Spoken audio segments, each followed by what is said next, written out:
Mobile phone থেকে আইআরসিটিসির তৎকাল ticket কাটা এতটাই ঝামেলাযুক্ত হয় না তেমন নয়, হয়, কিন্তু মাঝে মাঝে এরা কি করছে, যখন তৎকাল টিকিট বুক করতে দিচ্ছি টাকা কেটে নিচ্ছে, কিন্তু বুকিং স্ট্যাটাসটা ঘুরতে থেকে যাচ্ছে 6 মিনিট ধরে।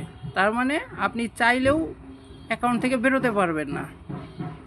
অন্য কোনো আইডি থেকে যে কাটবেন আপনি তো জানতে পারছেন না টিকিটটা বুক হলো না হলো না, টাকা কেটে রেখে দিল, টিকিট দিচ্ছে না।